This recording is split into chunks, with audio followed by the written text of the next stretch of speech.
New York Attorney General Letitia James stands in a Manhattan studio, bathed in bright lights, her red lipstick framing a confident smile. She's on a prime-time talk show declaring fresh evidence against the Trump Organization. Donald Trump will be held accountable, she says, her voice sweet, but her eyes sharp as steel. The audience, a carefully curated crowd, erupts in applause. The host leans forward, grinning with admiration, as if witnessing history unfold. James speaks with rehearsed assurance. This isn't just about holding power accountable, it's about restoring trust. But those words ring hollow to those who know her political career was built on vendetta cloaked as virtue. As the cameras zoom in on her face, social media lights up with hashtags of praise. Yet behind the scenes, another story is taking shape. Darker, more meticulous, and threatening to unravel the image James has so carefully crafted. In the West Wing of the White House, the same broadcast plays in real time. Fictional White House Press Secretary Caroline Leavitt sits silently before the screen. She's not surprised, she's been waiting. Arms crossed, eyes fixed, she absorbs every smug syllable and every choreographed clap. No reaction, no rush, just silence thick with purpose. She doesn't reach for her phone, doesn't call for her team, doesn't even blink. Then, a senior advisor leans in and delivers a single line that cuts through the quiet like a scalpel. "We've got it." This time, she doesn't walk away.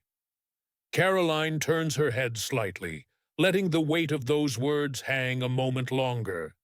Then, with the calm of someone holding all the cards, she whispers back, "Then let's make sure America doesn't either."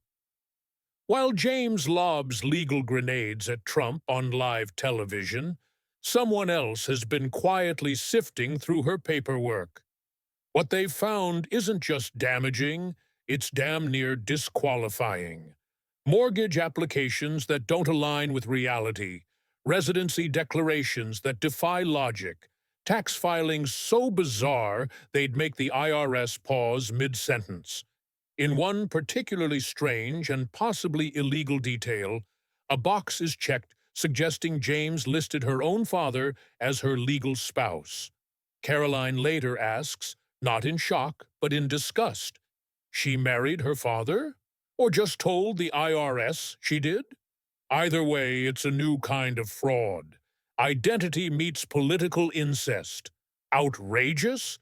Sure, but that's the point. They count on the public dismissing it as too absurd to scrutinize, until someone does. The moment James's television performance ends, the Roosevelt Room's door closes with a deliberate thud. Not chaos, but certainty. Under dim war room lighting, Caroline Leavitt stands at the head of the table, arms crossed, eyes scanning the legal team like a general surveying a battlefield. Tonight, the battlefield isn't overseas.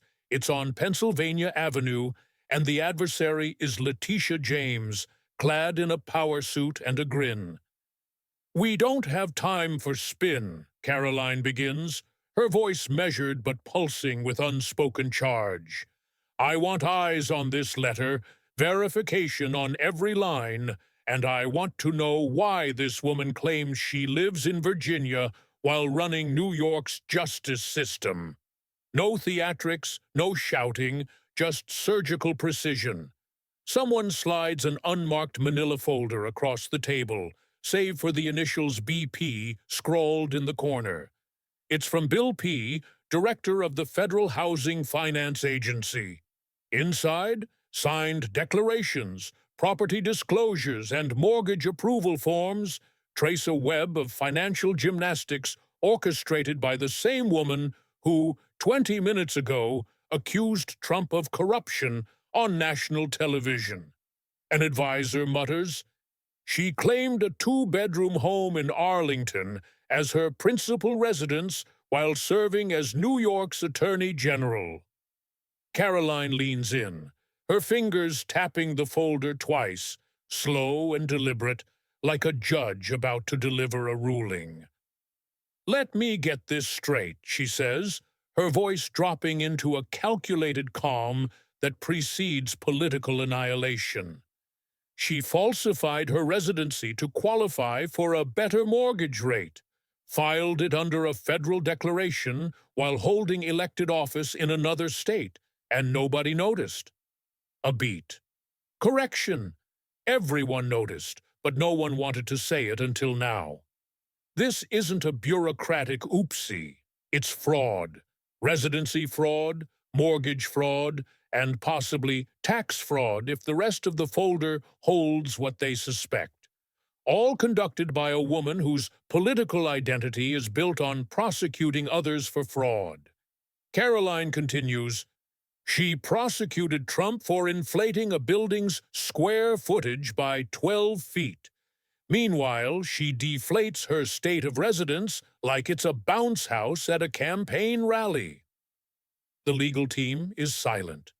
Hypocrisy is no longer a matter of opinion, it's a matter of paperwork. Caroline stands. "Get the press room ready in 30. We go live. No leaks, no embargoes, no anonymous sources, just facts. Cold, clean, and devastating." White House briefing room, 7:03 p.m. The White podium stands empty for a moment, just long enough to build the tension simmering online since James's television stunt. Then Caroline walks out. No notes, no teleprompter, just conviction wrapped in calm. "Good evening," she says. "Tonight's not about narratives, it's about facts." She pauses, letting the room settle. "We are in possession of federally filed documentation, signed by Attorney General Letitia James, declaring her primary residence in Virginia. At the same time, she holds public office in New York, where she is legally required to reside full-time. That is not a clerical error. That is a problem." Her eyes lock with the press corps. "For that reason, I am calling for an emergency congressional hearing to examine these serious discrepancies and their legal implications." The words land like a thunderclap. Phones light up simultaneously. The story is moving. Within minutes, the split-screen narrative begins. On the left, James, smiling wide, reciting scripted outrage to an adoring audience. On the right, Caroline, deadpan, deliberate, trending under number 2 state's one fraud. The next move won't come from a studio, it'll come from Capitol Hill. And this time, it won't be a show trial, it'll be hers. By morning, under an overcast Washington sky, headlines shift from speculation to spectacle. The House Oversight Committee convenes in an emergency session. Cable vans line Independence Avenue like scavengers at a carcass. Inside the Rayburn Building, room 2154, lights burn brighter than usual, not for clarity, but for scrutiny. Letitia James makes her entrance. She doesn't rush. She never does. Dressed in sharp black from shoulder to heel, her presence is deliberate, defiant, like a defendant who still believes the jury is hers to win. Cameras click furiously as she takes her seat, eyes forward, jaw locked. If she's rattled, she doesn't show it. Her smile is thin, practiced, like someone coached to look powerful, not panicked. Across the room, Caroline Leavitt sits in the witness area, poised, unreadable. She doesn't return the stare James shoots her way. She doesn't need to. This isn't about stares, it's about statements. The chairman raps the gavel once, then leans into the microphone with the polished neutrality only veteran legislators master. "This hearing will now come to order. The purpose of today's session is to examine serious questions surrounding the conduct of New York Attorney General Letitia James, specifically relating to legal residency, financial disclosures, and the integrity of office holders entrusted with prosecutorial discretion. The gavel sounds again. He nods to the minority counsel. Ms. Leavitt, you may begin. Caroline doesn't rise with haste or fire. She rises like a prosecutor who's waited patiently for her moment, letting silence do the work before words. Ms. James, she begins, her tone deceptively calm. Can you confirm for the record the address listed as your primary residence on the federal mortgage application submitted on June 12th of last year? James shifts in her seat. That information is on file, and I trust the committee has reviewed it. I will not play into what I believe is a gross misinterpretation of that paperwork. Caroline nods as if expecting the dodge. We have the file. I'm simply asking if you stand by the accuracy of that submission. James responds, My legal team has reviewed the documents. I am confident they reflect my obligations at the time. Caroline takes a moment, her eyes scanning the room as if inviting the press gallery to jot that down. Obligations are one thing, facts are another. Would you say it's appropriate for a sitting Attorney General of New York to list a residence in Arlington, Virginia, as her primary home, especially while serving in a position that legally requires in-state residency? James leans forward, her polished defiance slipping slightly into irritation.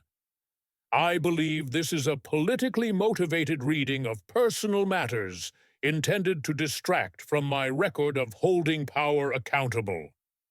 From the committee's right flank, a member raises a hand. Madam Chair, given the gravity of the discrepancy and the public interest involved, I move to call a subject matter expert from the Federal Housing Finance Agency to clarify this type of filing. Caroline doesn't blink. She knows what's coming. The chairman nods. Without objection, the committee will now recognize Mr. Bill P., Director of the Federal Housing Finance Agency, as a witness. A hush falls, then a man in a navy suit steps in from the rear entrance. Tall, composed, a file tucked tightly under his arm.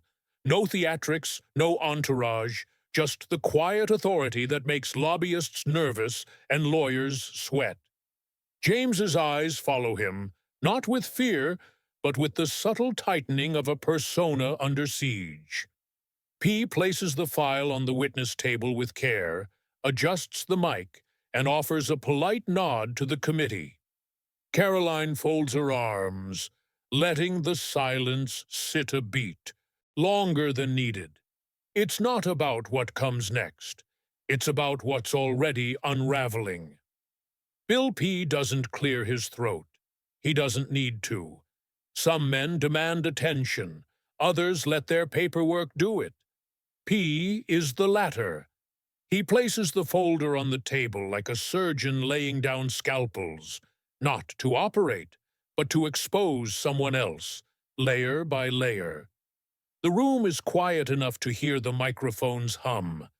Letitia James sits upright, arms folded, her expression caught between indifference and disdain, though neither masks the faint tremor at her left temple. P adjusts his glasses and begins. What I have here are federally recorded documents submitted under penalty of law. They include a mortgage application, a declaration of primary residence, and a tax record, all personally signed by Attorney General Letitia James. He pauses, not for drama, but because what follows needs no embellishment. The application lists a home in Arlington, Virginia, as her primary residence.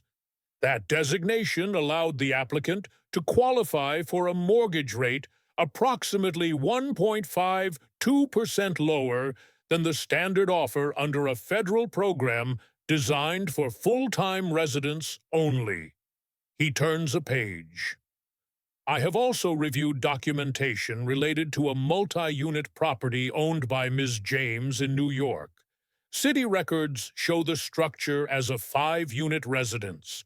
However, the loan application for that property describes it as a 4-unit structure, qualifying the loan under a more favorable financing bracket.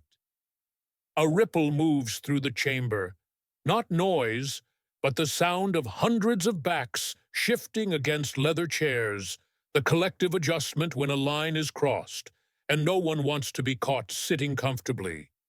James remains silent, still calculating. P looks up, unflinching. At FHFA, we process thousands of applications yearly. Yes, mistakes happen, but patterns like these, deliberate, strategically beneficial inconsistencies across multiple filings, are not mistakes. They are mechanisms. He places both hands flat on the table. We have prosecuted individuals for identical conduct. Several are currently serving time for it. Letitia James, regardless of her title, is not immune to the standard she has so often demanded of others. James exhales sharply through her nose, too faint for most to catch, but loud enough for Caroline, seated behind, to register. It's the sound of a mask slipping. The chairman turns to her. Ms. James, do you wish to respond? She does, of course. The documents referenced are being misinterpreted, she says, voice clipped, eyes sharp. If there were discrepancies, they may have originated at the institutional level. Mortgage brokers often pre-fill templates. I had no intent to mislead, and frankly, I find it offensive that my personal records are being weaponized. Caroline leans forward, her tone disarmingly polite, her words anything but. No one's offended, Ms. James. We're just confused, because for someone so committed to prosecuting financial misrepresentation, you seem remarkably familiar with its tactics. James stiffens. Caroline continues. When an average citizen checks the wrong box, it's called perjury. When a small business owner mislabels a structure's occupancy, it's mortgage fraud. But when a high-ranking progressive does it, she raises a brow. Suddenly, it's a clerical oversight. The words hang like a guillotine rope pulled halfway. The chamber buzzes quietly as keyboards clack, editors whisper, and headlines form in real time. Caroline strikes again, not with volume, but with voltage. Ms. James, she says, tilting her head slightly, can you explain why your 2022 federal tax return explicitly lists your primary residence as Virginia while you serve as New York's Attorney General? James's response isn't immediate. It hovers, hesitant, like a plane circling an airport with no runway. I travel frequently between the two states, she says finally, attempting nonchalance. Modern work, particularly political work, isn't always confined by geography. Caroline smiles, not approval, but the smile you offer before pulling the rug out. That's an interesting argument, except for one problem, the law. New York law doesn't bend for your travel schedule. It clearly states the Attorney General must maintain full-time residency in the state. You're not a digital nomad, Ms. James. You're New York's chief law enforcement officer. A rustle comes from the committee's right flank. A senior Republican leans toward his microphone. For the record, I'd like to submit New York Executive Law Section 60, which stipulates said residency requirement. It is unambiguous. The document is entered. Caroline presses on. Let's revisit something you said in 2019. I believe the quote was, anyone who lies to a financial institution should be prosecuted to the fullest extent of the law.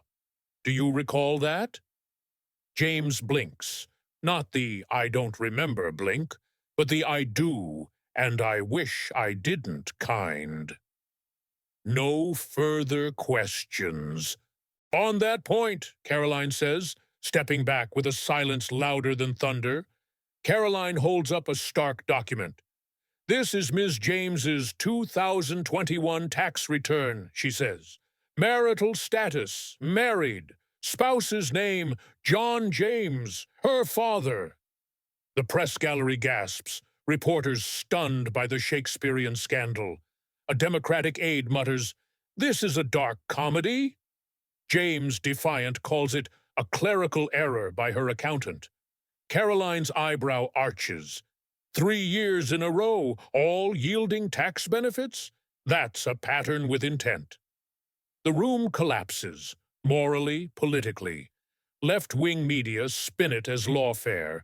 Conservatives revel in James's errors. Caroline plays a 2020 video of James condemning Trump's fraudulent financial lies, then shows a slide. James's 2022 charges against Trump for similar misrepresentations. This isn't irony, it's schizophrenia, Caroline says. Bill P. adds, "We prosecute such lies equally, Attorney General or not." Caroline faces James. You owe an apology to the people and to justice for tarnishing it for headlines. Her final blow, justice is blind, but its keepers can't peek under the blindfold for gain. James's ally, Representative Morris Clay, condemns her. Shielding her isn't justice, it's tribalism. Headlines shift. Atlantic, Vox, even the New York Times question James's credibility. Her press office dodges with a vague statement. A Democratic attorney on CNN calls it due process, not vengeance. Caroline, unwavering, tells the press, "The law isn't a sword for the powerful or a shield when they're caught." James violated her office's spirit. I recommend DOJ investigation. James sits silent, abandoned. Caroline's parting shot. This is constitutional. Without equal standards, we have privilege, not law. Tyranny. A DOJ bulletin announces a criminal probe into James for multi-jurisdictional misrepresentation. Her passport is seized, accounts frozen, monitoring ordered. Media pivot. Anchors call her complicated. The resistance distances, scrubbing her endorsements. Caroline at the White House podium says, "I did this for truth, not Trump. If justice becomes a political weapon, we lose the republic." She celebrates restored standards, not James's fall. James fades. Her name a textbook footnote. Prosecutorial overreach, hypocrisy. To America, she's a warning. Power without principle is a costume, and someone always pulls the seams.